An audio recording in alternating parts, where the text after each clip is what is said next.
ပျော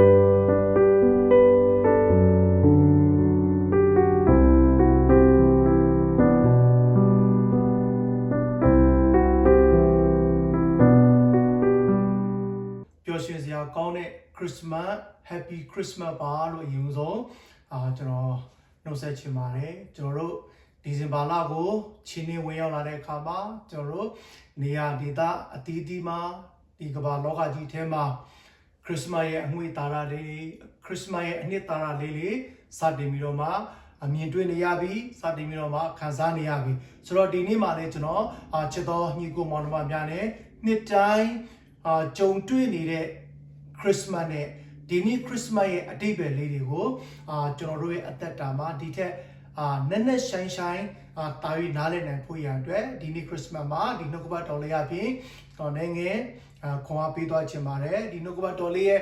ခေါင်းစဉ်ကိုကျွန်တော်ဘယ်လိုသတ်မှတ်ထားလဲဆိုလို့ရှိရင် What does Christmas mean to you Christmas ကမင်းတို့ Christmas ကဘာတိပဲလဲ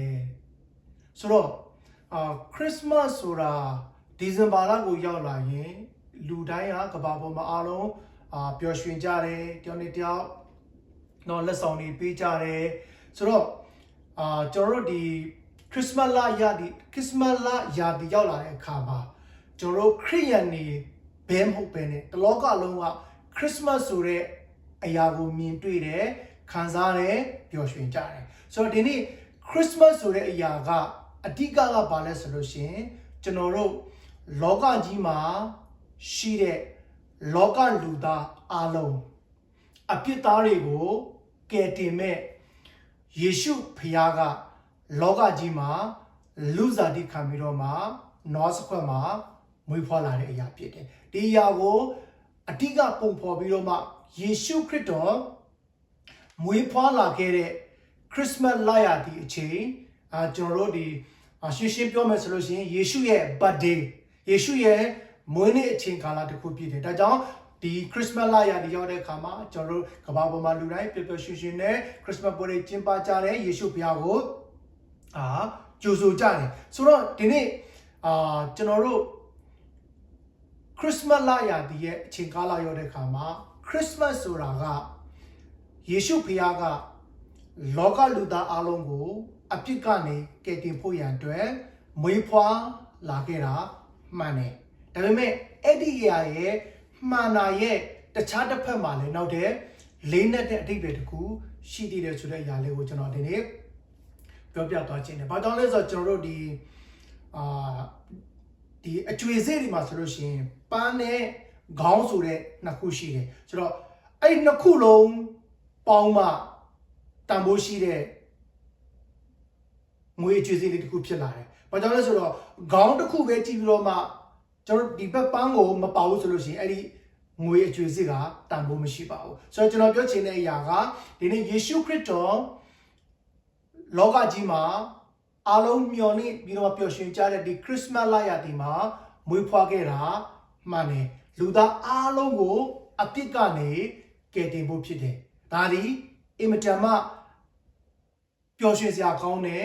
ဝမ်းမြောက်ဖွယ်သတင်းကောင်းတစ်ခုဖြစ်တယ်။အဲ့ဒီရဲ့တခြားတစ်ဖက်မှာကဘာကိုမြင်တွေ့စေလဲဆိုလို့ရှိရင်ကျွန်တော်ယေရှုဖခင်ကလူသားတွေကိုဖန်ဆင်းတယ်အေဒင်ဥယျာဉ်ထဲမှာထားတယ်ဆိုတော့အာဒမ်နဲ့အေဝါကိုဖန်ဆင်းပြီးအေဒင်ဥယျာဉ်ထဲမှာထားတယ်အဲ့ဒီအချိန်တုန်းကအေဒင်ဥယျာဉ်ထဲမှာအာဒမ်နဲ့အေဝါရဲ့အသက်တာကအာဒမ်နဲ့အေဝါရဲ့ဘဝကအပြစ်ကင်းစင်တဲ့ဘဝဖြစ်တယ်။အိုခြင်းနာခြင်းသေခြင်းဘာတစ်ခုမှမရှိဘူးပျော်ရွှင်စရာကောင်းတဲ့အရာအလုံးပြည့်စုံတယ်။အဲ့ဒါကိုစာတန်ရဲ့လက်တလုံးကြားလှည့်စားမှုအောက်မှာအာဒမ်နဲ့အေဝါကြာရှုံးသွားပြီးတော့မှဖခင်ကမစားပါနဲ့လို့ပြောခဲ့တဲ့တတ်မှတ်ထားတဲ့ပြညတ်ထားတဲ့ကောင်းမကောင်းတိကျွမ်းရာပင်ရတိကိုစားလိုက်တဲ့အခါမှာအေဒင်ဥယျာဉ်ထဲမှာဖခင်ကကျမ်းစာတစ်ချက်မှာဘာပြောလဲဆိုလို့ရှိရင်ကပ္ပဦးကျမ်းခန်းကြီး1ပိုက်ငယ်26မှာတဖန်ဖခင်သခင်ကငါတို့ပုံတံနဲ့အညီတံတီလူကိုဖ ဖန်ဆင်းကြစို့ဆိုတော့ပြောချင်တဲ့အရာကဖယားကလူကိုဖန်ဆင်းတဲ့အခါမှာသူနဲ့ပုံတံအညီတန်တီးဖန်ဆင်းတယ်ကျွန်တော်အင်္ဂလိပ်လိုပြောမယ်ဆိုလို့ရှိရင်ကျွန်တော်တို့ let us make man in our image after our likeness and let them have dominion ဆိုတော့ဖယားရဲ့ image ဖယားရဲ့ပုံနဲ့အတူရှိတယ်ပြီးတော့မှ likeness ဖယားကဲ့သို့ဖြစ်တယ်ပြီးတော့မှ dominion အုပ်စိုးနိုင်တဲ့အခွင့်အာဏာအားလုံးပေးထားတယ်အဲ့ဒီအရာကအေဒင်ဥယျာဉ်အထဲမှာအာဒံနဲ့အေဝအပြစ်တရားတွေမကြဆင်းခင်အချိန်ဘဝဖြစ်တယ်အပြစ်တရားတွေကြာသွားပြီးတဲ့အခါမှာအဲ့ဒီအရာတွေအားလုံးဆုံးရှုံးသွားခဲ့ရတယ်အေဒင်ဥယျာဉ်တွေကနေထွက်ခဲ့ရတယ်အဲ့ဒီအချိန်ကနေစပြီးတော့မှအိုခြင်းနာခြင်းသေခြင်းဆိုတဲ့အသက်ရည်တွက်ခြင်းတွေအမှာစတင်ပြီးတော့မှဖြစ်ပေါ်လာတယ်ဆိုတော့ကျွန်တော်ဒီနေ့အဓိကမိမောက်ထုတ်ပြခြင်းတဲ့အရာကဘာလဲဆိုလို့ရှိရင်ယေရှုခရစ်တော်ဒီဇင်ဘာလဆိုတဲ့လူတွေသတ်မှတ်ထားတဲ့ချိန်ကာလမှာမွေးဖွားလာတဲ့အပြစ်ရှိတဲ့သင်နဲ့ကျွန်တော်နဲ့လောကလူသားအားလုံးကိုကယ်တင်ဖို့ရန်အတွက်ဖြစ်တဲ့ဒီဥစ္စာဒီ good news အင်မတန်မှဝမ်းမြောက်ဝမ်းသာစရာကောင်းတဲ့သတင်းကောင်းတစ်ခုဖြစ်တဲ့အဲ့ဒီရဲ့အထဲမှာတခြားတစ်ဖက်ကလေးနက်တဲ့အရာကအေဒင်ဥယျာဉ်အထဲမှာဆုံးရှုံးသွားတဲ့အရာအားလုံးကိုဘုရားကခရစ်တော်နဲ့အတူပြန်ပေးဖို့ဖြစ်တယ်အာမင်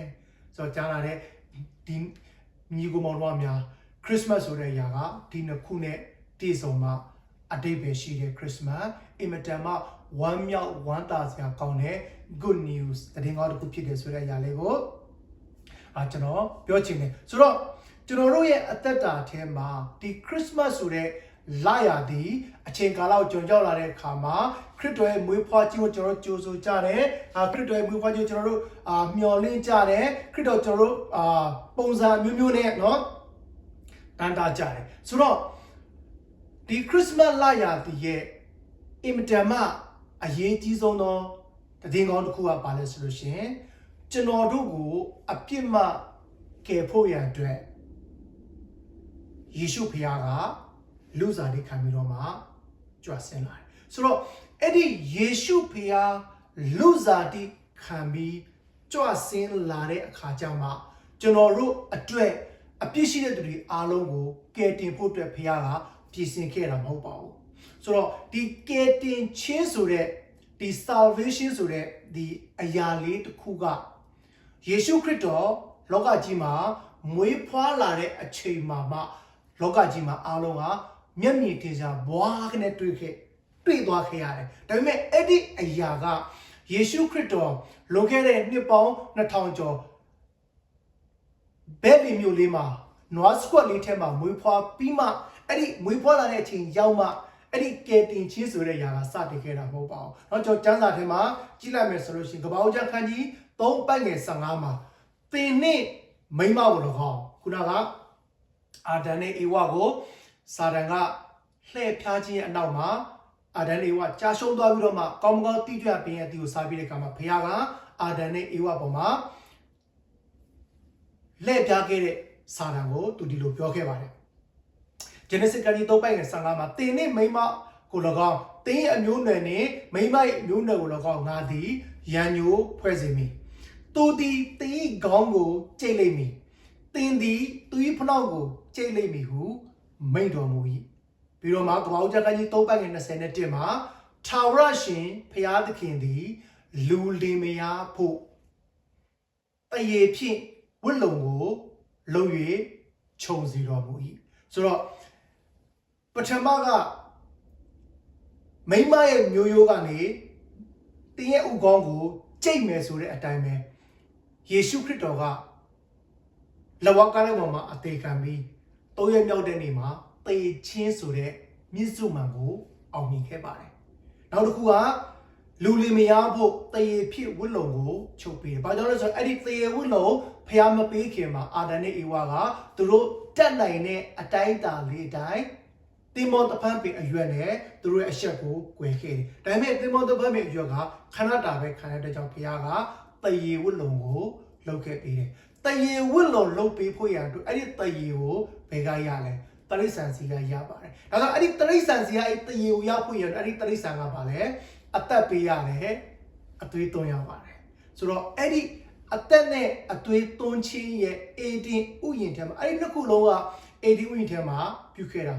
ဖြစ်တယ်ဒါပေမဲ့အဲ့ဒီ18ဥယျာဉ်ထဲမှာပြုခဲ့တဲ့အရာက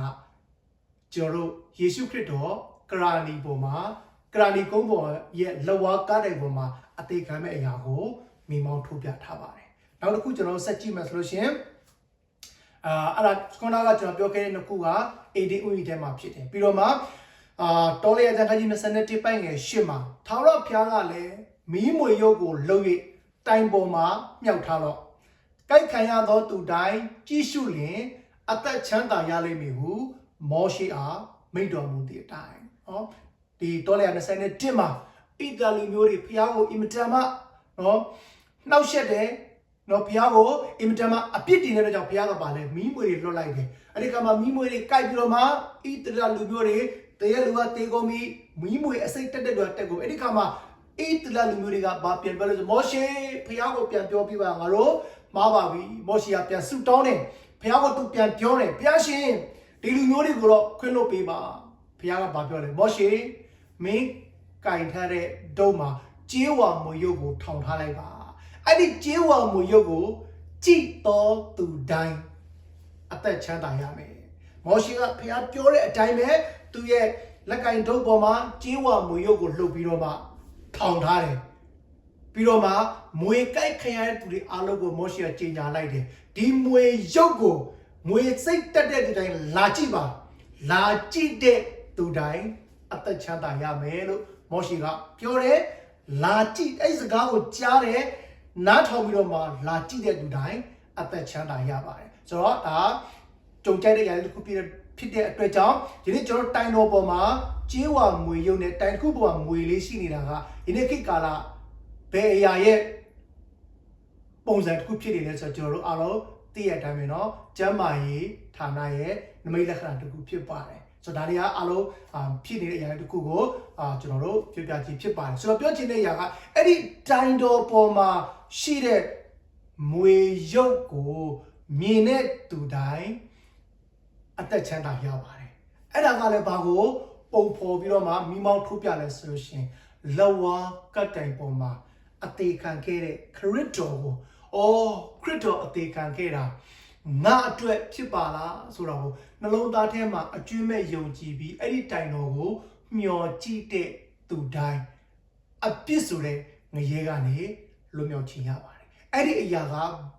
BC 1440နဲ့ BC 1400ကြားထဲမှာဖြစ်လိမ့်မယ်လို့ scholar တွေကသတ်မှတ်ထားပါတယ်အဲ့ဒီအချိန်က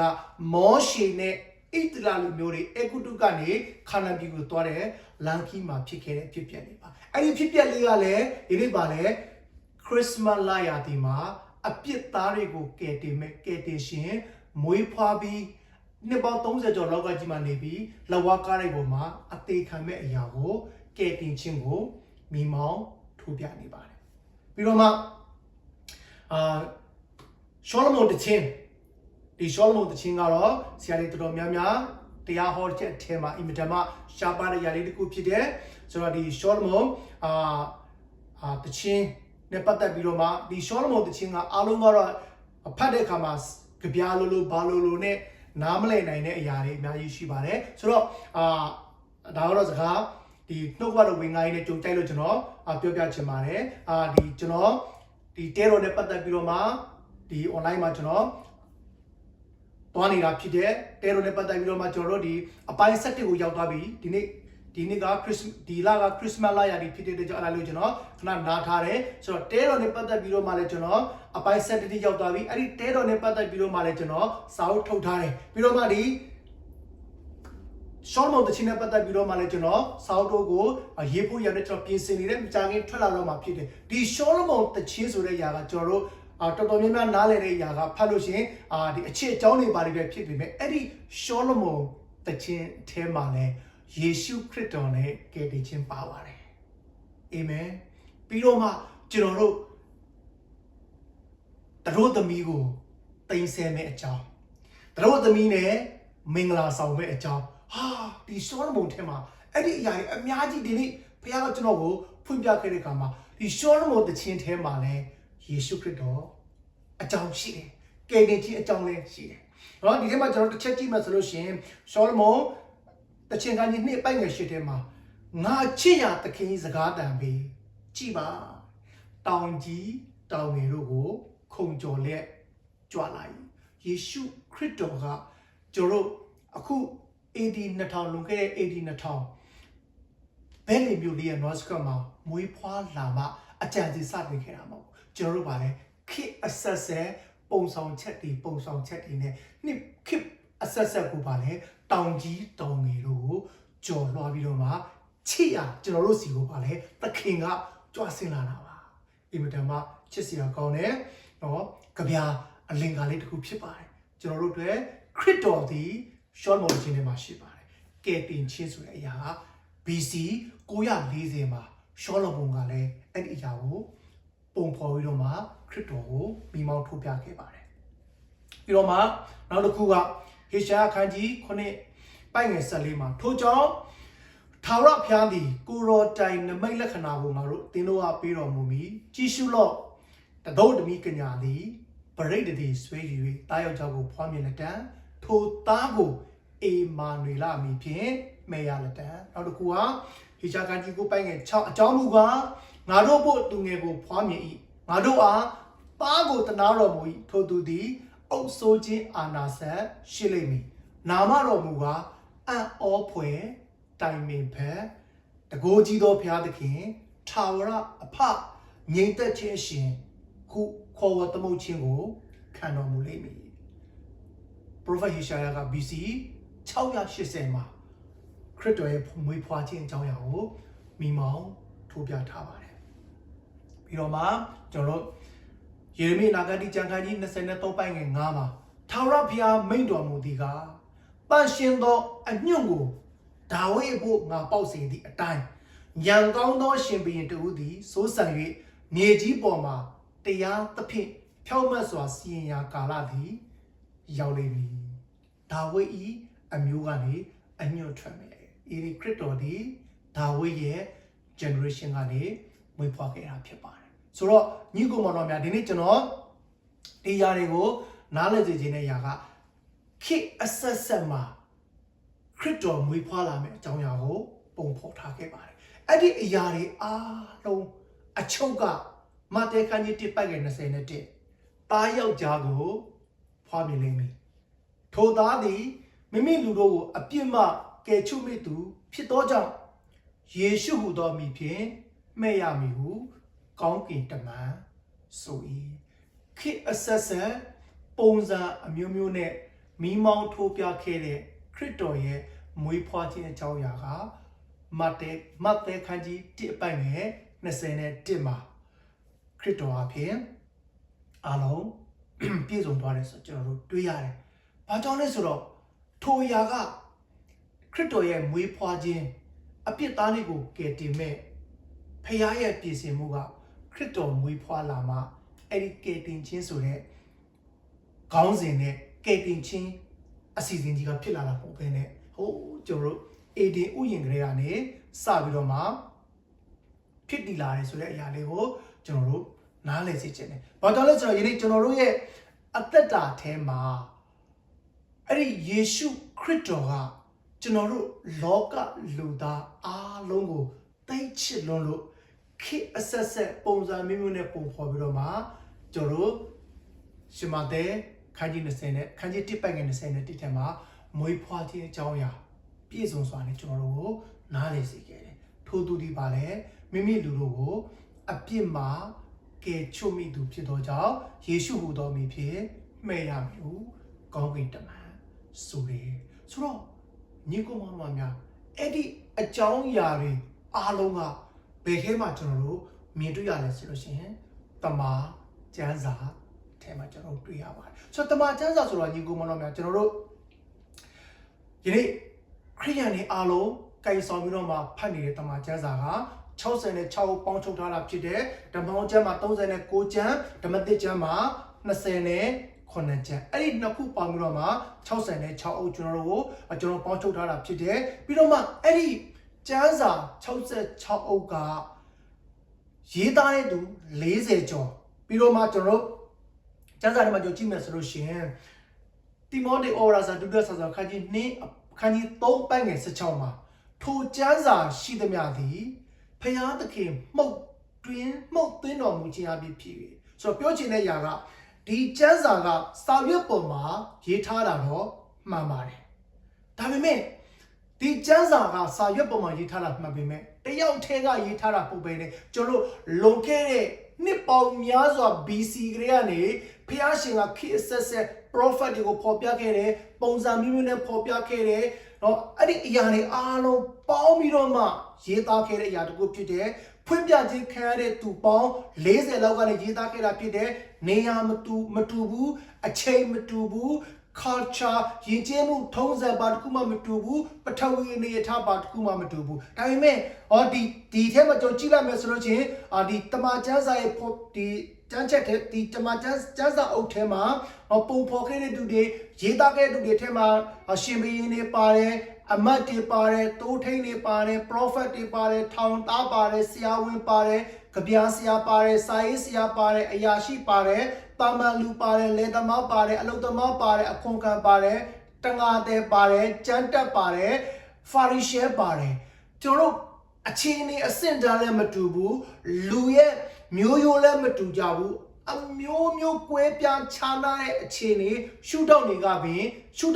ရေးသားခဲ့တဲ့တမန်ကျမ်းစာ66အုပ်ပေါင်းထားတဲ့အရာတခုဖြစ်ပေမဲ့ဒီကျမ်းစာတစ်အုပ်လုံးရဲ့အနှစ်ချုပ်ကညီကိုမောင်တော်များယေရှုခရစ်တော်ဖြစ်တယ်အာမင်အဲ့ဒီတဲ့နည်းနည်းလေးချက်လိုက်မယ်ဆိုလို့ရှိရင်ယေရှုခရစ်တော်ရဲ့အပြစ်ရှိတဲ့လောကသားတွေကိုကယ်တင်ဖို့ရန်အတွက်ကြွဆင်းလာခြင်းနဲ့လဝကတိုက်ပေါ်မှာအသေးကံပြီး3ရက်ကြောင်းတွေမှာရှင်ပြန်ထားရောက်ပြီးယုံကြည်တဲ့သူတိုင်းကိုပေးမယ်ကယ်တင်ခြင်းဆိုတဲ့ good news သတင်းကောင်းသည်အချုပ်ဖြစ်တယ်အာမင်ဒါကြောင့်ညီကိုမောင်တော်များကျွန်တော်တို့ရဲ့အသက်တာထဲမှာအဲ့ဒီအပြစ်ရှိတဲ့သူတွေအားလုံးကိုကယ်တင်မဲ့ယေရှုခရစ်တော်ဟာဒီအချိန်ကာလခရစ်စမတ်မှာမွေးဖွားလာမယ်ဆိုတဲ့အရာကိုဒီတမန်ကျမ်းစာထဲမှာခေတ်အဆက်ပုံပေါ်ခဲ့တဲ့အရာကယနေ့ကျွန်တော်တို့အချိန်ကာလမှာပြည့်စုံသွားခဲ့ပြီယနေ့လောကရဲ့နှစ်ပေါင်း2000မှာမွေးဖွားခဲ့တဲ့ခရစ်တော်ကယနေ့သင်နဲ့ကျွန်တော်အတွက်အပြစ်ရှိတဲ့လူတွေကိုကယ်တင်ဖို့ရန်အတွက်မွေးဖွားလာတယ်ဆိုတော့မွေးဖွားလာတယ်ဆိုတဲ့အကြောင်းအရာကသင်အတွက်လည်းဟုတ်တယ်လို့ကျွန်တော်အတွက်လည်းအင်မတန်မှဝမ်းသာစရာအကောင်းဆုံး good news တရင်ကောတစ်ခုဖြစ်ပါတယ်အာမင်ဆိုတော့လေကျွန်တော်တို့ဒီကျမ်းစာထဲမှာကျွန်တော်တို့ပြန်ပြီးတော့မှ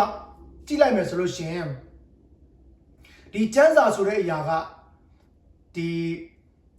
လောကရဲ့နှစ်ပေါင်းများစွာခရေကနေဒီနေ့ကျွန်တော်တို့အခုဖတ်နေတဲ့အခန်းကြီးအခန်းငယ်တွေဆိုကျွန်တော်တို့ရှိခဲ့တာမဟုတ်ပဲねအရင်တော့ကကြောက်လို့ရှိရင်ကျွန်တော်တို့ခေတ်ဆက်က Discord ဆိုတဲ့စာလိပ်ကြီးပေါ်မှာအားလုံးဒီလိုပဲလက်တန်းချပြီးရေးချခဲ့တယ်တစ်စစ်ခေတ်ဆက်ပြောင်းလဲခဲ့တယ်ပြီးတော့မှကျွန်တော်ဒီကျမ်းစာကိုကျွန်တော်ပြန်ပြီးတော့မှလေ့လာလိုက်မယ်ဆိုလို့ရှိရင်ဓမ္မသစ်ကျမ်းနဲ့ဒီဓမ္မဟောင်းကျမ်းတော့ထိုရတဲ့အားလုံးကို1228ခုနှစ်မှာစတီဖင်ကနေပြီးတော့မှဒီကျမ်းစာကိုအခန်းကြီးဆိုပြီးတော့စပြီးမှခွဲခြားခဲ့တယ်ပြီးတော့မှ1448ခုနှစ်မှာR နေတန်ကနေပြီးတော့မှ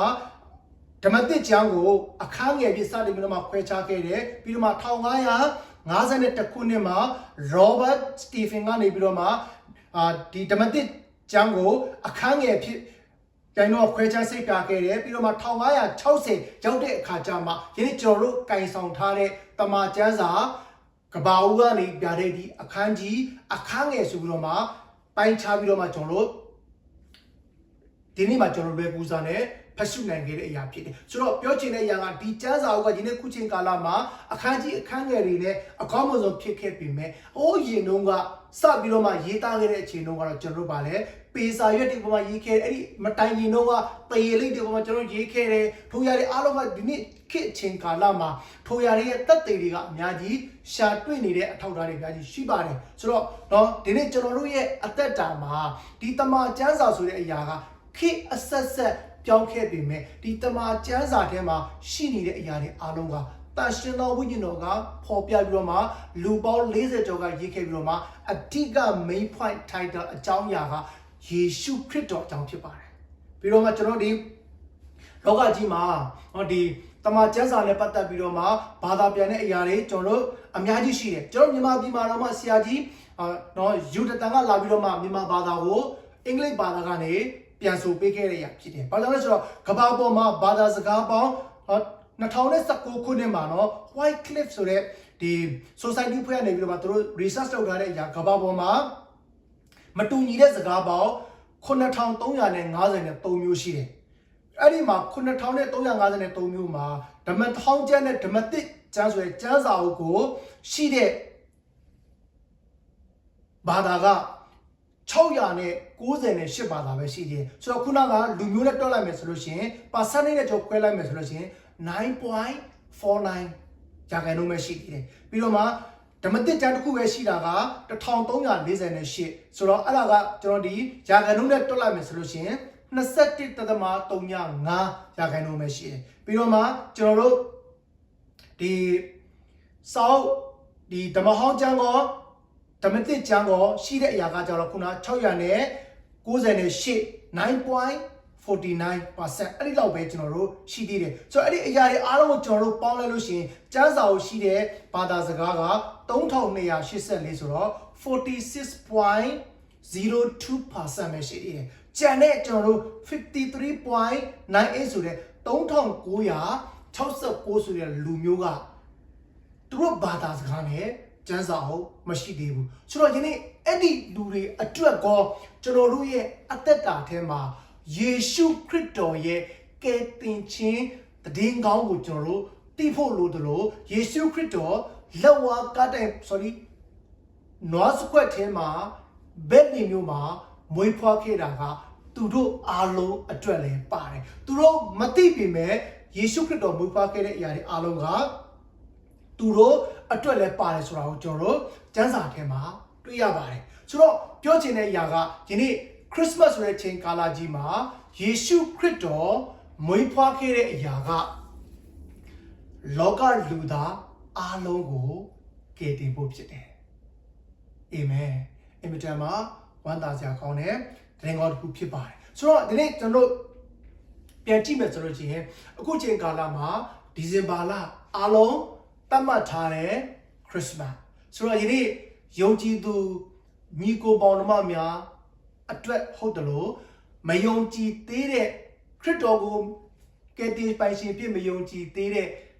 လောကလူသားအလုံးအတွက်လည်းခရစ်စမတ်ကအင်မတန်မှအရေးကြီးပါတယ်ဆိုတော့ဒါဆိုလို့ရှိရင်ညီကိုမောင်တို့များကျွန်တော်တို့ဒီခရစ်စမတ်ဆိုတဲ့အရာကကျွန်တော်တို့လောကလူသားအလုံးအတွက်ခရိယန်တွေအတွက်အင်မတန်မှအရေးကြီးတဲ့အရာတစ်ခုဖြစ်ပေမဲ့အဲ့ဒီခရစ်စမတ်ဆိုတဲ့စကားလုံးကခုနကျွန်တော်ပြောခဲ့တဲ့တမန်ကျမ်းစာထဲမှာတစ်လုံးများမရှိပါဘူးကျွန်တော်ခရိယန်တွေအတွက်အင်မတန်မှအရေးကြီးတဲ့စကားလုံး၃ခုရှိတယ်အဲ့ဒီစကားလုံး၃ခုကမရှိမဖြစ်လိုအပ်တယ်မသိလို့လည်းမဖြစ်ဘူးအင်မတန်မှအရေးကြီးတယ်ဒါပေမဲ့အဲ့ဒီစကားလုံး၃ခုစလုံးကျမ်းစာထဲမှာလုံးဝမရှိပါဘူးနံပါတ်1ခုနကျွန်တော်ပြောခဲ့တဲ့ခရစ်စမတ်အဲ့ဒီစကားလုံးကျမ်းစာထဲမှာမရှိပါဘူးအဲ့ဒီစကားလုံးနဲ့ပတ်သက်တဲ့အကြောင်းအရာနဲ့ပုံဖော်ထားတဲ့အရာပဲရှိပါတယ်အဲ့ဒါကဘာလဲယေရှုခရစ်တော်ဘယ်လီမျိုးရဲ့နွားစကွက်လေးထဲမှာနှိမ်ချစွာနဲ့မွေးဖွားခဲ့တဲ့အချိန်ကာလကိုခရစ်စမတ်လို့သတ်မှတ်ခဲ့ပါတယ်ဟုတ်ပြီနောက်တစ်လုံး rapture ဆိုတဲ့စကားလုံးကကျမ်းစာထဲမှာလုံးဝမရှိပါဘူးဒါပေမဲ့ယုံကြည်သူတွေကိုယေရှုခရစ်တော်ကအာကာသကောင်းကင်မှာချီဆောင်မယ်ဆိုတဲ့ခေါ်ဆောင်မယ်ဆိုတဲ့သိမ်းဆည်းမယ်ဆိုတဲ့စကားလုံးလေးနဲ့နောက်အထောက်ထားပြုပြီးတော့မှ rapture ဆိုတဲ့ယုံကြည်သူတွေကိုသိမ်းဆည်းမဲ့အချိန်ခါလာကိုနားလည်နိုင်အောင်ပုံဖော်ထားပါတယ်နောက်တစ်ခုက Trinity ဒီနေ့ကျွန်တော်တို့ကိုးကွယ်တဲ့ဘုရားသည်၃ပါးတစုဖြစ်ပါတယ်ခမဲတော်ဘုရားသားတော်ဘုရားတန်ရှင်တော်ဝိညာဉ်တော်ဘုရားအဲ့ဒီ၃ခုပေါင်းမှအဲ့ဒီ၃ခုစလုံးဒီလေအလုံးတဝတဲ့တစုတည်းဖြစ်ပါတယ်အဲ့ဒီဘုရားဒီနေ့ကျွန်တော်ကိုးကွယ်နေတဲ့ဧကောဗုဒ္ဓ တဆူတီးသောဖျားဖြစ်ပါတယ်ခမဲတော်ရဲ့ဘဝနဲ့ခမဲတော်ရဲ့လှုပ်ဆောင်ချက်ရှိတယ်လို့တားတော်ရဲ့အမိနဲ့တားတော်ရဲ့လှုပ်ဆောင်ချက်ရှိတယ်တန်ရှင်တော်ဝိညာဉ်တော်ရဲ့အမိနဲ့တန်ရှင်တော်ဝိညာဉ်တော်လှုပ်ဆောင်ချက်ရှိတယ်လှုပ်ဆောင်ချက်မတူဘူးခေါ်ဝမတူဘူးဒါပေမဲ့တလုံးတဝတဲ့ဧကောပုဒ်တော်တဆူတီးတော်ဖျားဖြစ်ပါတယ်နာမည်ဒီပါလဲ၃ပါးတဆူဖြစ်ပါတယ် Trinity ဆိုတော့အဲ့ဒီစကားလုံး၃လုံးစလုံးကျမ်းစာထဲမှာလုံးဝမရှိပါဘူးဒါပေမဲ့ကျွန်တော်တို့အတွက်အင်မတန်မှအရေးကြီးတယ် Christmas ဆိုတဲ့စကားလုံးလေးလည်းအင်မတန်မှအရေးကြီးတယ် Rapture ဆိုတဲ့အင်မတန်မှအရေးကြီးတယ် Trinity ဆိုတဲ့စကားလုံးလေးလည်းအင်မတန်မှအရေးကြီးပါတယ်ဆိုတော့ဒီနေ့အဲ့ဒီ Christmas ဆိုတဲ့စကားလုံးလေးကိုကျွန်တော်ဆက်ပြီးတော့မှလေ့လာသွားရအောင်ဆိုတော့ Christmas ဆိုတဲ့အရာကဒီနေ့ကျွန်တော်တို့လောကကြီးမှာတကမ္ဘာလုံးမှာ Christmas လဒီဇင်ဘာလမှာတကမ္ဘာလုံးကျင်းပကြတယ်ဒါဆိုရင်ယေရှုခရစ်တော်ကတကယ်ကောဒီဇင်ဘာလမှာမွေးဖွားခဲ့တာလားညီကောင်မောင်တို့များကျွန်တော်တို့တချို့သော scholar တွေကဘလို့တတ်မှတ်လဲဆိုလို့ရှိရင်တိုးထိန်တွေကဘာကြောင့်လဲဆိုတော့ယေရှုဘယ်လီမီရဲ့ North Korea လေးမှာမွေးတဲ့အခါမှာကောင်းကင်တမန်တွေကဘု து ကိုသွားပြောတယ်တိုးထိန်တွေကိုသွားပြောတယ်ဟုတ်ပြီနော်တိုးထိန်တွေကိုသွားပြောတယ်တိုးထိန်တွေကမေရိုမာရီနဲ့မွေးဖွားတဲ့ကလေးကိုနော်တင်းကုန်းမှာလာပြီးတော့ဖူးမြော်တယ်ဆိုတော့ကျမ်းစာထဲမှာကျွန်တော်တွေ့ရတယ်ဆိုတော့ဒီဣသရေလတိုင်းပြည်ရဲ့ယာတိဥရုအခြေအနေတွေကိုကျွန်တော်ကြည့်လိုက်လို့ရှင်အဲ့ဒီတိုးထိန်တွေအပြင်မှာတိုးတွေကိုစကြက်မှာခေါ်ပြီးထိန်းချောင်းတဲ့အချိန်ကာလက March လမို့လို့ရှင် April လဖြစ်တယ်ပြီးတော့မှပုံစံတစ်မျိုးနဲ့ကျွန်တော်ပြောမယ်ဆိုလို့ရှိရင် early summer ဖြစ်တယ်အဲ့ဒီအချိန်ကြမှာပဲဒီတိုးထိန်းတွေကတိုးတွေကိုအပြင်မှာတိုးစကြက်နဲ့ကြောင်းနေဆိုတာဒီဣတရီလာတိုင်းပြည်ရဲ့ပထဝီအနေထားအရတိုးထိန်းတွေရဲ့လှုပ်ဆောင်တဲ့အလုပ်အရအဲ့ဒီရှုထောင့်တွေတခုရှိတယ်အဲ့ဒီရှုထောင့်အတိုင်းတကယ်ဟုတ်တယ်ဆိုလို့ရှင်တော့ယေရှုခရစ်တော်မွေးဖွားတဲ့ချိန်ကာလကနှုတ်ရတဲ့ချိန်ကာလဖြစ်တယ်နောက်တဲ့ scholar တွေကကြတော့ဗာပြန်ကြည့်လဲဆိုလို့ရှိရင်မေရိုမာရီနဲ့ယောသက်ကတကောင်စင်းကောက်ဖို့ရန်အတွက်တကောင်စင်းတွေးဖို့ရန်အတွက်ဘယ်ကိုသွားလဲဆိုလို့ရှိရင်သူ့ရဲ့ဇာတိမြို့ဘဲလီကိုပြန်သွားရတာဖြစ်တယ်ဆိုတော့ဣသရေလတိုင်းပြည်ရဲ့တကောင်စင်းကောက်တဲ့အချိန်ကာလကဒီကျွန်တော်တို့ခရစ်တဂရိနဲ့ပြောမယ်ဆိုလို့ရှိရင်6လပိုင်းချိန်ဖြစ်တယ် sorry ကျွန်တော်ခရစ်တဂရိနဲ့ကျွန်တော်ပြောမယ်ဆိုလို့ရှိရင်နိုဝင်ဘာနဲ့ဒီဇင်ဘာကြားထဲမှာသူတို့ရဲ့ဂျူးပြက်ကလေးနဲ့ကျွန်တော်ပြောမယ်ဆိုလို့ချင်း6လပိုင်းဖြစ်တယ်ပြီးတော့မှkiss love လို့ပြောတယ် kiss love เนาะအဲ့ဒီလအချိန်ကာလဖြစ်တယ်အဲ့ဒီအချိန်ကာလကသူတို့ဒီဂျူးကလင်ဒါနဲ့6လပိုင်းဖြစ်တယ်အဲ့ဒါကသူတို့ရဲ့နှစ်စဉ်သူတို့ရဲ့ဒီဣတလတိုင်းပြည်မှာတကောင်စေးကောက်တဲ့အချိန်ကအဲ့ဒီလရသည်အချိန်ကာလဖြစ်တယ်အဲ့ဒီလရသည်ကနိုဝင်ဘာလည်းဟုတ်တယ်လို့ဒီဇင်ဘာလည်းဖြစ်နိုင်အဲ့ဒီကြားတွေကကာလလည်းဖြစ်တယ်ဆိုတော့ပြောချင်တဲ့အရာကဒီနေ့ကျွန်တော်တို့ခရစ်တော်ဘယ်လဘယ်အချိန်ဘယ်နေ့ရက်ဘယ်နာရီမှာမွေးဖွားခဲ့တယ်ဆိုတဲ့အရာကကျွန်တော်တို့တမန်ကျမ်းစာထဲမှာဟောကျွန်တော်တို့သမိုင်းမှာဟောအတိအကျဘယ်နေရာမှာမှကျွန်တော်တို့ရှာလို့မတွေ့နိုင်ခဲ့ပါဘူး။ဘာကြောင့်လဲဆိုတော့เนาะဒါကလည်းကျွန်တော်တို့ဘယ်လိုခေါ်မလဲဖခင်ရဲ့လှုပ်ဆောင်ချက်တစ်ခုဖြစ်တယ်လို့တော့ကျွန်တော်တို့နားလည်တယ်။ဘာကြောင့်လဲဆိုတော့အဲ့ဒီနေ့ရက်တစ်ခုကိုကျွန်တော်တို့သိသွားခဲ့မယ်ဆိုလို့ရှိရင်အဲ့ဒီနေ့ရက်ရဲ့အနောက်မှာဖြစ်လာမယ့်အရာတွေကအများကြီးရှိတယ်ဆိုတော့ကျွန်တော်တို့တွေ့ရတယ်။ဆိုတော့ကျမ်းစာထဲမှာခရစ်တော်ရဲ့မွေးဖွားတဲ့နေ့ရဲ့အကြောင်းအရာကိုအတိအကျကျွန်တော်မဖော်ပြထားခဲ့သလိုတမိုင်းထောက်ထားရတယ်တိကျဆိုကျွန်တော်တို့မတွေ့ရဘူးဒါပေမဲ့အဝန်းစရာကောင်းတာကခရစ်တော်မပေါ်ခင် BC ဟုတ်ပြီနော်ဒီအားလုံးကျွန်တော်တို့သိခဲ့တယ်နော်ဂျူလီယပ်စီဇာဆိုရင်ဂျူလီယပ်စီဇာလို့ဆိုလို့ရှိရင် BC မှာသူမွေးဖွားခဲ့တယ်ဒါပေမဲ့သူမွေးဖွားတဲ့မွေးတက်ကလေးကအခုချိန်ထိအတိအကျရှိတယ်နော်ဇူလိုင်100 BC မှာသူမွေးဖွားခဲ့တယ်ဆိုတော့ယေရှုခရစ်တော်ရဲ့မွေးဖွားခဲ့တဲ့မွေးနေ့အချိန်ကာလကကြတော့တမိုင်းမှာလည်းမတွေ့ရဘူးကျမ်းစာထဲမှာလည်းမတွေ့ရဘူးအားလုံးကလူတွေကပါလေခံမှန်းပြီးတော့မှပဲလှုပ်ဆောင်နေဆိုတော့ကျွန်တော်တို့တွေ့ရတယ်ဒါတွေလှုပ်ဆောင်တဲ့အရာတွေအားလုံးကလည်းကျွန်တော်တို့ နားမလည်နိုင်တဲ့အရာတစ်ခုဖြစ်ပေမဲ့ဘုရားရဲ့အကြံစီတစ်ခုတော့ရှိမယ်ဆိုတာကျွန်တော်နားလည်ရတယ်ဟုတ်ပြီဆိုတော့ကဲဒါဆိုလို့ရှိရင်ပြီးတော့မှယေရှုခရစ်တော်မွေးဖွားခဲ့တဲ့အချိန်ကတမန်ကျမ်းစာနဲ့အတူကျွန်တော်တို့ဒီတမိုင်းရထောက်ထားရာ BC 4မှာဖြစ်တယ်ဟုတ်ပြီ BC 4ပြီးသွားတဲ့အခါမှာ BC 3 2 1မရှိပြန်ဘူး AD ကိုကျွန်တော်တို့ခရစ်တော်မွေးဖွားပြီးတဲ့အခါမှာခရစ်တက်ကရီနဲ့ဒီကလင်ဒါကိုပြန်ပြီးတော့မှခေါင်းခဲ့ဆိုတော့တခြား scholar တွေကကြပြန်တော့လဲ BC 6မှာမွေးတယ်လို့ပြောပြန်ဘယ်သူမှအတိအကျမသိနိုင်ခဲ့ဘူး။ဘာကြောင့်လဲဆိုတော့ကျွန်တော်တို့လည်းတမန်ကျမ်းစာထဲမှာမဖော်ပြထားတဲ့အတွက်ကြောင့်မသိနိုင်ခဲ့ဘူး။ပြီးတော့မှတမိုင်းထောက်ထားမှာလည်းအတိအကျကျွန်တော်တို့မတွေ့ရဘူး။ဆိုတော့ဟုတ်ပြီဆိုတော့ဒါပေမဲ့ဒီနေ့ကျွန်တော်ပြောချင်တဲ့အရာကဒီမွေးဖွားခြင်းအကြောင်းအရာထက် Christmas ဆိုတဲ့အကြောင်းအရာလေးကိုကျွန်တော်တို့ဒီမိမောင်းထိုးပြခြင်းတယ်။ပြီးတော့မှကျွန်တော်တို့ဒီ Christmas ဆိုကျွန်တော်နှစ်တိုင်းမှာ Jesus birthday ယေရှုမွေးနေ့ဆိုတော့မှဒီဇင်ဘာလ25ရက်မှာကျွန်တော်တို့တစ်ကမ္ဘာလုံးမှာကျွန်တော်ကျင်းပကြတယ်လှုပ်ဆောင်ကြတယ်ဒါဆိုလို့ရှိရင်တမိုင်းကျွန်တော်တို့ဒီဘက်ကိုပြန်ကြည့်လိုက်မယ်ဂျိုးဆက်နဲ့ယောသန်နဲ့မာရီကယေရှုခရစ်တော်ကိုဘဲလီမျိုးနော့စကောလေးမှာမွေးတယ်တကောင်စင်းထက်ပြီးပြန်သွားတယ်ပြန်သွားပြီးတော့မှနောက်နေ့ကျတဲ့ခါမှာစပြီးတော့မှယေရှုမွေးနေ့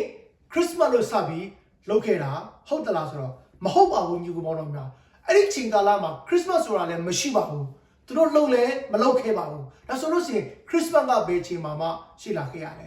ယောမခေတ် AD 335ဒီဇင်ဘာ25ရက်နေ့ကြာမှယောမကနော်ယောမဘင်ကွန်စတန်တင်ကနေပြီးတော့မှအဲ့ဒီအချိန်ကာလကိုအဲ့ဒီနေ့ရက်ကခရစ်စမတ်ဖြစ်တယ်တရားဝင်သူစတင်ခဲ့တဲ့အချိန်မှာစပြီးတော့မှဒီဇင်ဘာ25ရက်နေ့ခရစ်စမတ်ဆိုတာစပြီးတော့မှလှုပ်ဆောင်ခဲ့တယ်ဆိုကျွန်တော်တို့တွေ့ရတယ်ဒီကွန်စတန်တင်အကြောင်းအရာကိုကျွန်တော်တို့လေ့လာမယ်ဆိုလို့ရှိရင်အင်တမနော်ဒီတမိုင်းကြောင်းတွေအများကြီးရှိပါတယ်ဒီကျွန်တော်ဒီဖျားရှိခိုးတဲ့နေ့စနေနေ့ကနေတနင်္ဂနွေနေ့ပြောင်းတဲ့အရာတွေပြီးတော့မှယောမအင်ပါယာထဲမှာခရီးယန်ကိုနိုင်ငံတော်ဘာသာပြကြီးညာခဲ့တဲ့အရာတွေအများကြီးကျော်ရှိပါတယ်ဒါပေမဲ့ဒီအရာတွေကဒီနေ့နဲ့မသက်ဆိုင်လို့ကျွန်တော်အဲ့ဒါတွေမပြောတော့ဘူးဒါပေမဲ့ဒီနေ့ကျွန်တော်ပြောချင်တဲ့အရာကအဲ့ဒီခရစ်စမတ်ဆိုတဲ့အရာကအဲ့ဒီယောမဘုရင်ကွန်စတန်တင်ကနေစပြီးတော့မှ AD 335မှာစပြီးတော့မှလှုပ်ဆောင်ခဲ့တယ်ဆိုတာကျွန်တော်တို့တွေ့ရပါတယ်ဟုတ်ပြီဆိုတော့ AD 335နေစပြီးတော့မှဒီနေ့ချိန်ထိနော်ခရစ်စမတ်ဆိုတဲ့အချိန်ကာလကိုလူတွေဖြတ်တန်းကြတယ်ခရစ်စမတ်ချိန်ကာလမှာပျော်ပျော်ရွှင်ရွှင်နဲ့ကျွန်တော်တို့လုပ်ကြတယ်နေထိုင်ကြတယ်ကျွန်တော်တို့တွာလာကြတယ်အင်မတန်မှပျော်ရွှင်ကြတယ်ပွဲတွေကျင်းပကြတယ်တနေ့တော့လက်ဆောင်တွေပေးကြတယ်ဒီကျွေးမွေးကြတယ်ပေးကမ်းကြတယ်အင်မတန်မှပျော်ရွှင်စရာကောင်းတဲ့နေ့တစ်နေ့ဖြစ်လောကကြီးမှာတတ်မှတ်ပြီးတော့မှကြိုဆိုကြတယ်ကျင်းပကြတယ်ဟုတ်ပြီဆိုတော့ကျွန်တော်တို့နှစ်စဉ်နှစ်တိုင်းမှာခရစ်စမတ်ဆိုတာလုပ်ခဲ့တယ်ကျွန်တော်တို့လည်းခရစ်ယာန်မိသားစုကနေဆင်းသက်ခဲ့တာဖြစ်တဲ့အတွက်ကြောင့်ခရစ်ယာန်မိသားစုကနေဆင်းသက်ခဲ့တဲ့အတွက်ကြောင့်ဒီခရစ်စမတ်ဆိုတဲ့အရာကိုနှစ်တိုင်းမှာပျော်ပျော်ရွှင်ရွှင်နဲ့ပါဝင်ခဲ့တယ်ပျော်ပျော်ရွှင်ရွှင်နဲ့ဆင်နွှဲခဲ့တယ်ဒါပေမဲ့ညီကိုပေါင်းတော်များဒီနေ့ဒီ2025ရဲ့ခရစ်စမတ်လရာသီချိန်လေးမှာဒီနေ့တင့်ကိုကျွန်တော်ဘလို့ကြိုးဆိုမလဲဆိုတော့ရှုထောင့်လေးမျိုးလေးနဲ့ကျွန်တော်အားပေးချင်ပါတယ်။ဘာကြောင့်လဲဆိုတော့ကျွန်တော်ကြိုးဆိုကြတဲ့အခါမှာတစ်ခါတလေမှာခရစ်စမတ်ဆိုတဲ့ယေရှုမွေးနေ့ပွဲမှာယေရှုပျောက်နေတဲ့ခရစ်စမတ်တွေအများကြီးပါပဲ။ကျွန်တော်တို့ကိုယ်တိုင်လည်းအဲ့ဒီထဲမှာပါခဲ့ပါတယ်။လုံခဲ့တဲ့အချိန်ကာလတုန်းကခရစ်စမတ်ဆိုတာတောက်ဖို့စားဖို့ပျော်ဖို့ပါဖို့အဲ့ဒီလောက်ပဲကျွန်တော်တို့ထင်ခဲ့တယ်။ငယ်ငယ်တော့ဆိုလို့ရှိရင်လည်းခရစ်စမတ်ရောက်ရင်အဝိစာတစ်တည်ရမယ်အင်ဂျီတစ်တည်ရမယ်ဖနက်တစ်တည်ရမယ်ခရစ်စမတ်ကိုပဲကျွန်တော်မျှော်နေတယ်ကျွန်တော်မျှော်နေခြင်းကပါတယ်ယေရှုကိုမျှော်တာမဟုတ်ဘူးလက်ဆောင်ကိုမျှော်တာစားဖို့မျှော်တာတောက်ဖို့မျှော်တာဒီနေ့ချစ်တော်ကြီးကိုမော်တော်များဒီနေ့2025မှာဟောတင်အဲ့ဒီပုံစံနဲ့ပဲခရစ်စမတ်ကိုကြိုးစိုးမျှော်လင့်အောင်မလားဘယ်လိုပုံစံနဲ့မျှော်လင့်မလဲကျွန်တော်ချက်တော့ကြည့်ရအောင်ပထမဆုံးအနေနဲ့နံပါတ်1ကThe will of Father God ခမဲတော်ဘုရားရဲ့အလိုတော်ဟုတ်ပြီဆိုတော့အဲ့ဒီမှာအဓိကကျွန်တော် ဘာလို့အကြောင်းအရာကိုကျွန်တော်ပြောသွားခြင်းလဲဆိုလို့ရှိရင်မေရိုမာရီကအပြုကညာဖြစ်တယ်ကောင်းကင်တမန်ကလာတယ်လူကခန်းကြီး1ပန်ငယ်29ကနေ38မှာရှေ့ရတဲ့ကျွန်တော်မဖတ်တော့ဘူးဒါပေမဲ့ကျွန်တော်ပြောသွားမယ်ကောင်းကင်တမန်ကလာတယ်မာရီဒါရှင်တော်ဝိညာဉ်တော်ပြည်တဲ့ပရိသေတွေဆွဲယူမယ်တားယောက်ျားကိုဖွားမယ်အဲ့ဒီသားကမိမိလူတို့ကိုအပြစ်မှာကယ်ချုပ်မိသူဖြစ်တဲ့အတွက်ကြောင့်ယေရှုအမိပေးရမယ်သူနာမည်ကအေမာနီလာလည်းဖြစ်တယ်ငါတို့ ਨੇ အတူရှိတဲ့ဖခင်ရှင်ဖြစ်တယ်ဆိုတော့ညီကောင်မောင်တို့များစဉ်းစားကြည့်နော်မာရိအဲ့ချိန်မှာတော့မေရောမဖြစ်သေးဘူးပေါ့နော်မာရိပဲရှိသေးတယ်မာရိဘက်ကရှုတော့ကိုခံစားကြည့်ပါကျွန်တော်ကယောက်ျားလေးဖြစ်တဲ့အတွက်ကြောင့်တော့မိန်းကလေးတယောက်ရဲ့ခံစားချက်ကိုကျွန်တော်နားမလည်နိုင်ပေမဲ့ဒီဟာနားထောင်နေတဲ့သူကမိန်းကလေးတယောက်ပြီးတော့မှမာရိလိုအပြိုတယောက်ဖြစ်တယ်ဆိုရင်သင်စဉ်းစားကြည့်လိုက်ပါကောင်းကင်တမန်ကလာပြောတယ်ပို့ပွေလေးလေးစကားလိုက်ပြောမယ်ကိုဝင်ရှိမယ်ကလေးရမယ်အဲ့ကလေးကအပြစ်ကနေကယ်မဲ့သူဖြစ်တယ်ယေရှုဖြစ်တယ်ငါတို့နဲ့တူရှိမဲ့ဘုရားရှင်ဖြစ်တယ်အိမ်မာနွေလာဖြစ်တယ်ရိုမန်လက်ကနိုင်စရာအကြောင်းမရှိဘူးနော်ညီကိုမောင်တို့များနံပါတ်1အပြိုစစ်စစ်ကကိုဝင်ရှိတဲ့အခါမှာသူဘယ်လိုခံစားမလဲနံပါတ်2သူတို့ရဲ့ဂျူးထုံးစံအရအဲ့ဒီလိုမျိုးမှားယွင်းတဲ့သူဆိုလို့ရှိရင်မောရှေရဲ့ပြည့်ညက်လော်ရအပြစ်ဒဏ်ဆင်ခံရမှာဖြစ်တယ်အဲ့နှစ်ခုစဉ်းစားကြည့်နော်အပြိုစစ်စစ်ကပိုက်ကြီးလာတယ်လူကြားထဲမှာသူဘယ်လိုသွားမလဲလူတွေကိုသူဘယ်လိုရင်ဆိုင်မလဲဟာမာရိကအပြိုလဲပြောတယ်ဘိုက်ကြီးလာတယ်ညီကိုမောင်တို့ကမြသူလိုက်ပြောမယ်ဝိညာဉ်တော်ဖခင်ကငါ့ကိုဘိုက်ကြီးစီတာကသူလိုက်ပြောဘယ်သူကယူမလဲအလုံးသူ့ဘယ်လိုတတ်မှတ်မလဲယူလို့ပဲတတ်မှတ်မှာနောက်ဆုံးမောရှေရဲ့လော်ရအပြစ်စီကြတော့သူခံရအောင်ပဲသူဘယ်မျက်နှာနဲ့သူရင်ဆိုင်မလဲသူမိဘတွေကိုဘယ်မျက်နှာနဲ့သူရင်ဆိုင်မလဲသူပတ်ဝန်းကျင်သူတငယ်ချင်းတို့ဘယ်မျက်နှာနဲ့သူရင်ဆိုင်မလဲကဲသူရင်ဆိုင်ပြီးတော့မှအိုးဘယ်လိုပဲဖြစ်ငါရင်ဆိုင်လိုက်မယ်အဲ့ဒါပြီးတော့အဲ့ဒီသားကတဲ့အပြစ်ကနေကယ်ချုပ်မယ်ဆိုတဲ့အရာကစာရတူတူလေးဖြစ်ပြီးမယ်အတိတ်ပဲကပါလေအသေးခံရမယ်ဆိုတဲ့အရာက तू သိနေပြန်တာမွေးလာတဲ့ကလေးကသိမယ်ဆိုတာလည်း तू သိနေတယ်အတက်ကမှဆိုတာ तू သိနေတယ်စဉ်းစားကြည့်တော့ညီကောင်မောင်တို့များ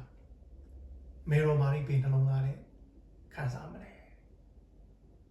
ချစ်တော်ညီကောင်မောင်တို့များဒါပေမဲ့မေရိုမာရီဖြစ်လာမယ်မာရီကသူဝင်ခံတော့ပါတယ်ခမဲတော်ဖခင်ရဲ့အလိုတော်သူ့ပေါ်မှာဖြစ်လာမယ့်အရာတွေအားလုံးလူအနေနဲ့နားလည်အောင်ပြောမယ်ဆိုရင်ဖခင်ရှင်သမီးအရာအားလုံးကိုရင်ဆိုင်ပါမယ်ဒီကလေးကိုလည်းသမီးကိုဝင်ဆောင်ပါမယ်ဒီကလေးကိုလည်းသမီးမွေးပါမယ်ပြီးတော့ဒီကလေးတနေ့မှာအသေးခံမယ်ဆိုတာသမီးသိတဲ့အတွက်သမီးခံစားနိုင်ဖို့ရန်အတွက်ပြင်ဆင်ပါမယ်သူအားလုံးခမဲတော်ဖခင်ရဲ့အလိုတော်ကိုဝန်ခံတဲ့နှလုံးသားနဲ့အပြစ်သားလောကလူသားအားလုံးကိုကယ်တင်မဲ့ယေရှုမွေးဖွားလာဖို့ရန်အဲ့ဒီနှလုံးသားလေးနဲ့မာရီကျူဆုပ်ခဲ့တာပါဒီနေ့ကျွန်တော်တို့ကျင်းပတဲ့ခရစ်စမတ်ယေရှုမွေးနေ့ဖြစ်လာမဲ့အရာတစ်ခုကိုမေရောမာရီကသူ့ဘဝတစ်ခုလုံး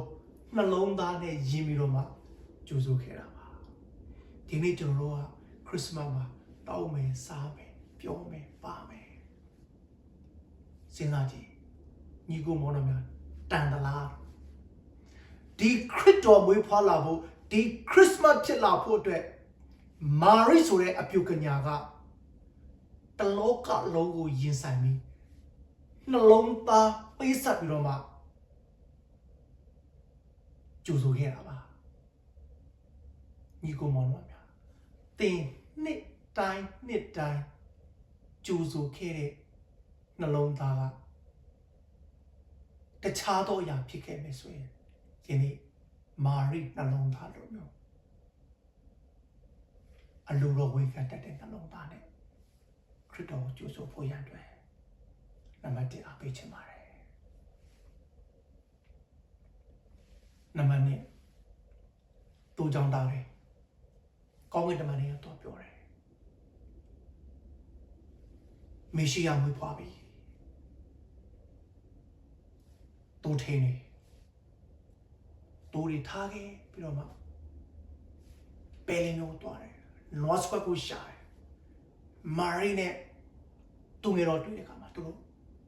ဖူးမြော်ကြတယ်ချီးမွမ်းကြတယ်စဉ်းစားကြည့်ပါညီကိုမောင်တော်များတိုးထိန်နေဆိုတာတိုးကြောင်းနေဆိုတာသူတို့ကိုပိုင်တိုးလုံးဝမဖြစ်နိုင်ပါဘူးသူများတိုးကိုအငါကြောင်းနဲ့တိုးထိန်နေပါသူတို့အဲ့ဒီတိုးတွေကိုထားပြီးခရစ်တော်မွေးဖွားခြင်းကိုတွားရမှာသူတို့အားလုံးစွန့်လို့ရတာနော်အဲ့ဒီအကြောင်းအရာသာ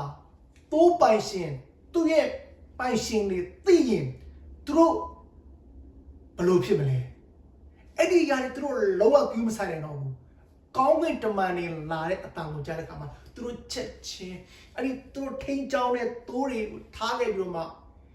မာရီနဲ့ခရစ်တော်ဆိုသူတို့တွားတယ်ဖိုးတွေ့တယ်ဒါတွေမကောက်ဘူးပါလေပြီးတဲ့အခါမှာသူတို့အဲ့ဒီဝမ်းမြောက်ဖွယ်တည်င်းကောင်းကိုနေရအနှံ့အပြားလိုက်ပြောတယ်အဲ့ဒါကဒီနေ့ကျွန်တော်တို့ပါလေလောကကြီးမှာခရိယန်တွေလုပ်နေတဲ့ကယ်ရိုစင်ကြီးဝမ်းမြောက်ဖွယ်တည်င်းကိုပါလေချီးမွမ်းခြင်းနဲ့လိုက်တော့တာ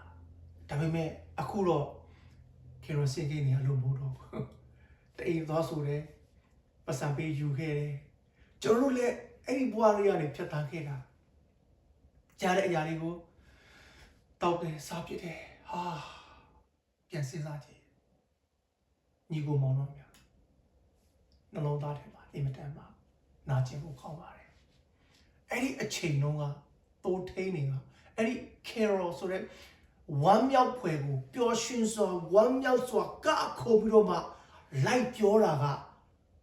သူတို့အလုတ်တွေအားလုံးစွန့်ပြီးတော့မှပြောချင်တဲ့အရာကအလုတ်တွေစွန့်ဖို့ကျွန်တော်ပြောချင်တာမဟုတ်တော့ပြောချင်တဲ့အဓိက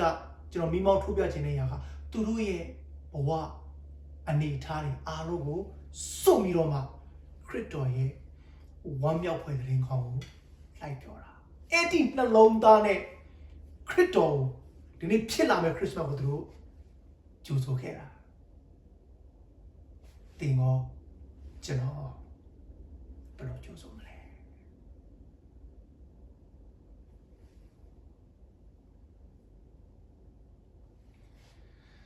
နောက်ထပ်ပညာရှိ3ပါးပညာရှိ3ပါးလို့အလွယ်တကူအားလုံးပြောဖြစ်ကြတယ်ဒါပေမဲ့ကျမ်းစာထဲမှာတော့ပညာရှိ3ပါးဆိုတာအတိအကျမရေးထားပါဘူးဘာကြောင့်ပညာရှိ3ပါးလို့လူတွေအလွယ်တကူပြောထွက်ကြတယ်ဆိုလို့ရှိရင်သူတို့ပေးလူခဲ့တဲ့ຢာကလောဘမှုရန်ရွှေငွေဖြစ်တယ်ဆိုတော့အဲ့ပူဇော်ခဲ့တဲ့အရာတွေကိုအဓိကထားပြီးတော့မှပြောခဲ့တဲ့အရာဖြစ်တယ်ဒါပေမဲ့ပြောချင်တဲ့အရာကအဲ့ဒီပညာရှိ3ပါးကလည်းဝေးလံခေါင်ပြားတဲ့မြို့တွေကနေပြီးတော့မှခရစ်တော်မွေးဖွားလာမယ့်အရာကိုနှစ်ရှည်လာများတော့သူတို့မွေးဖွားလာမယ့်အရာကိုသိတဲ့အခါမှာတော့အင်မတန်မှဝေးတဲ့နေရာတွေမြို့တွေကနေသူတို့လာရတာဖြစ်တယ်။ဘာကြောင့်လဲဆိုအဲ့ဒီအချိန်တုန်းကအခုကာလခေတ်လို့လေယာဉ်လည်းမရှိဘူးကားလည်းမရှိဘူးကျွန်တော်ဘာတွေလဲလာတွေမြင်းနေတယ်ပဲသူတို့တွားရတာဖြစ်တယ်။ဆိုတော့ဒီ အဲ့ဒီပညာရှိတွေနဲ့ပတ်သက်ပြီးတော့မှတော့ဒီ scholar တွေကအမျိုးမျိုးကျွန်တော်တို့ရှုထောင့်နေနဲ့ဖော်ပြခဲ့တဲ့အရာတွေရှိတယ်ဒါပေမဲ့ဒီနေ့တော့ကျွန်တော်နားလည်နိုင်တဲ့အရာနဲ့ကျွန်တော်စုဆောင်းရှာဖွေထားတဲ့အရာတွေကကျွန်တော်တို့အဓိကကျွန်တော်ဖော်ပြသွားခြင်းနဲ့အဲ့ဒီလာတဲ့ပညာရှိတွေကပညာရှိတွေမဟုတ်ပဲသူတို့ကပါလေနိုင်ငံတစ်ခုရဲ့ဘယင်တွေဖြစ်တယ်လို့တွေ့ရှိရတယ်နံပါတ်1ကပါလဲဆိုလို့ရှိရင်အာရဘီယာသူကဘယ်ကနေလာလဲဆိုလို့ရှိရင်အီသီယိုးပီးယားကလာတာဖြစ်တယ်နော်အီသီယိုးပီးယားနေလာတာဖြစ်တယ်သူက King of Ethiopia ဖြစ်တယ်ပြီးတော့မှနောက်တစ်ယောက်ကကြလို့ရှိရင်Melchior ဆိုတော့သူကPersian ဆိုတော့အီရန်နိုင်ငံနေလာတာဖြစ်တယ်နောက်တစ်ယောက်က Graspa နဲ့ Caspar ဆိုတော့သူတို့နှစ်ယောက်ကရွှေငွေနဲ့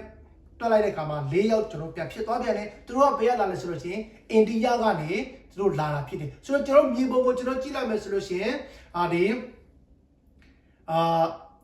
အီသီယိုးပီးယားလာတာရှိတယ်เนาะအီရန်ကလာတာရှိတယ်အိန္ဒိယကလာတာရှိတယ်ဆိုတော့အဲ့ဒီအချိန်နဲ့ကျွန်တော်အခုဂျေရုဆလင်ဒီဘက်နေမြို့နယ်ကအဝေးကြီးပါညီကိုမောင်တော်များသူတို့လာနေချီပြီးတော့မှသူတို့လာရမှာဖြစ်တယ်ဒါပေမဲ့သူတို့အဲ့ဒီအရာတွေကိုသူတို့လုံးဝကြီးမဆိုင်နေကဲတင်မဲ့ဘယင်တပါမွေးဖွားပြီဆိုတာသူတို့ဖူးတွေ့ခြင်းနဲ့နှလုံးသားနဲ့သူတို့ကြုံဆုံရမယ့်ခက်ခဲခြင်းတွေကြုံဆုံရမယ့်အခက်အခဲတွေဒုက္ခတွေအားလုံးကိုသူတို့ကြီးမဆိုင်ပေနဲ့လာနဲ့ချီပြီးမှသူတို့မြည်နဲ့မြင်းနဲ့တေကန်တာရတဲကန်ရတို့ဖြတ်ပြီးတော့မှခရစ်တော်စီကိုသူတို့လာတယ်ဆိုတာကျွန်တော်တို့တွေ့ရတယ်ဆိုတော့ဒီနေ့ညီကိုမောင်တော်များအဲ့ဒီပညာရှိတွေကခရစ်တော်ကိုသူတို့ဖူးတွေးဖို့ဆိုလိုတဲ့အရာကကျွန်တော်တို့ဒီနေ့ကျင်းပတဲ့ခရစ်စမတ်ကိုကြိုဆိုဖို့ရန်အတွက်သူတို့လပေါင်းများစွာခက်ခဲပင်ပန်းခြင်းတွေနှလုံးသားနဲ့ယဉ်ပြီးတော့မှသူတို့ခရစ်စမတ်ဆိုတဲ့အရှင်သခင်ကိုလာပြီးတော့မှကြိုဆိုရတာပါဘယ်လောက်ထိသူတို့ပြဆက်ခဲ့ရလဲဒီနေ့တော့ကျွန်တော်တို့ခရစ်စမတ်ဆိုရင်ကောင်းကောင်းဝတ်မယ်လာလေးဝတ်မယ်ပြီးတော့မှကောင်းကောင်းသွားမယ်လက်ဆောင်လေးယူမယ်ကောင်းကောင်းစားမယ်ပြီးကျွန်တော်တို့ပြန်မယ်ခရစ်စမတ်ဆိုတဲ့အနှစ်သာရပါခါတလေမှာသိတော့မသိတဲ့လူတွေပြကြည့်ပါပဲဟုတ်ပြီနောက်ဆုံးတစ်ယောက်ကဘယင်ဟေရိုဖြစ်တယ်ခုနကပညာရှိတွေလာတယ်အဲ့ခါမှာသူကောက်ကင်ကျဲနေသူတို့တွားတယ်သူတို့ဘယင်ဆိုတော့နန်းတော်မှာသူတို့မွေးမယ်သူတို့မျောလင်းတဲ့ခါမှာနန်းတော်ကိုတွားတာဟေရိုနဲ့တွေ့တဲ့ခါမှာဘယင်တပါမွေးရဆိုတာကတော့တွက်ချက်ပြီးသိရတယ်ဗမာမွေးလေဟေရိုကသူရဲ့အတွင်းစိတ်ထဲမှာငါနေအောင်ယူမဲ့သူတို့မွေးပြီဟုတ်ပြီသူအချိုတက်လေးနဲ့ပညာရှိတို့ပြောလိုက်တယ်မင်းတို့သွားပါရှားပါတွေ့လို့ရှိရင်ပြန်လာပါငါ့ကိုလည်းပြောပါငါလည်းဖူးတွေ့ခြင်းတယ်ပညာရှိတွေသွားတယ်တွေ့တဲ့ခါမှာသူငယ်တော်ကိုတွေ့တယ်ဖူးမြော်တယ်ခုနကျွန်တော်ပြောလောဘန်မူရန်ရွှေငွေသူတို့အလုံးပေးလို့ပူဇော်ပြီးပြန်တယ်ဒါပေမဲ့ဝိညာဉ်တော်ကသူတို့ကိုလာလန်းတိုင်းမပြန်ခဲ့ဘူးဘာကြောင့်လဲဆိုတော့ဟေရိုကခရစ်စမတ်ရဲ့အရှင်ယေရှုကိုကြိုဆိုတာကပညာရှိတွေနဲ့ယေရှုကိုတမန်နှလုံးသားနဲ့ကြိုဆိုတာညီကူမောင်တော်များခုနကခရစ်စမတ်ဆိုတဲ့ကျွန်တော်တို့ကျင်းပတဲ့ခရစ်စမတ်နေ့နဲ့ခရစ်စမတ်ရဲ့အရှင်ယေရှုကိုမာရိကဘဝနဲ့နှလုံးသားနဲ့ယဉ်ပြီးကြိုဆိုတယ်တိုးထင်းတွေကသူတို့ဘဝတွေကိုစုပ်ပြီးတော့မှဘဝနဲ့ယဉ်ပြီးခရစ်စမတ်နဲ့ခရစ်တော်ကိုကြိုဆိုတယ်ပညာရှိတွေကခက်ခဲခြင်းတွေပင်ပန်းခြင်းတွေအားလုံးနဲ့ဘဝတစ်ခုလုံးနဲ့ယဉ်ပြီးတော့မှခရစ်စမတ်နဲ့ခရစ်စမတ်အရှင်ယေရှုကိုကြိုဆိုတယ်ဟေရိုကကြတော့ခရစ်စမတ်နဲ့ခရစ်စမတ်အရှင်ကိုတပ်ဖြတ်ဖို့ရတဲ့နှလုံးသားနဲ့ကြိုဆိုတယ်ဒီနေ့ကျွန်တော်မေးချင်တဲ့မေးခွန်းကဒီနေ့2025ရဲ့ ခရစ်စမတ်ကိုအဲ့ဒီနှလုံးသား၄မျိုးထဲကသင်ပင်နှလုံးသားနဲ့ကြိုဆိုမလဲဒီနေ့ကျွန်တော်တို့ကိုယ်တိုင်လွန်ခဲ့တဲ့နှစ်ပေါင်းများစွာလုံးကဟေရုနှလုံးသားနဲ့ခရစ်စမတ်ကိုဖျက်ဖို့ခရစ်စမတ်ကိုအကြီးတန်းလုပ်ဖို့ခရစ်စမတ်ဆိုတောက်ဖို့စားဖို့ဒီလောက်နဲ့ပဲဒီပုံစံနဲ့ပဲကျွန်တော်ကြိုဆိုခဲ့တဲ့နှစ်ပေါင်းများစွာရှိခဲ့ပါပြီခရစ်စမတ်ဆိုရင်ကျွန်တော်တို့ခရစ်တော်ဆိုတော့မှမပြောဖြစ်ခဲ့တဲ့အချိန်ကာလတွေအများကြီးပဲတခြားတော့မယုံကြည်သူဟာတကယ်ချင်းခရစ်စမတ်ဘာလို့မလဲဟာခရစ်တော်တော်မဲ့တဲ့တောင်းမယ်ဒီလိုနဲ့ပဲကျွန်တော်တို့အချင်းချင်းကြော်ဖြတ်ခဲ့တာဒီနှုတ်ပတ်တော်လေးကိုကျွန်တော်ရတဲ့ခါမှာနှလုံးသားမှာတိတ်ကြည်ခွဲပါတယ်ကျွန်တော်နှစ်ပေါင်းများစွာဟေရုနှလုံးသားနဲ့ကြိုဆိုခဲ့တာပါဒီနေ့ညီကိုမောင်မများကျွန်တော်အားပေးချင်ပါတယ်2025မှာတင်နှစ်ပေါင်းများစွာခရစ်စမတ်ကိုကြိုဆိုခဲ့တဲ့ဟေရုနှလုံးသားကိုပယ်ပြီးတော့မှမာရိနှလုံးသားတိုးထိန်နှလုံးသားပညာရှိနှလုံးသားနဲ့ကျွန်တော်တို့ဝမ်းမြောက်ဝမ်းသာစွာခရစ်စမတ်နဲ့ခရစ်စမတ်အရှင်ကိုကြိုဆိုရအောင်လို့ဒီနှုတ်ကပတ်တော်လေးနဲ့ကျွန်တော်အနေငယ်လေးခွန်အားပေးရင်းနဲ့ခရစ်စမတ်ရဲ့ဂရင်ကောင်းကိုဝေငှချင်ပါတယ်တန်တာတဲ့ညီကိုမောင်တော်မအရောက်ချစ်စီတိုင်းပေါ်မှာဖခင်ရှင်ကောင်းကြီးပေးပါစေအာမင်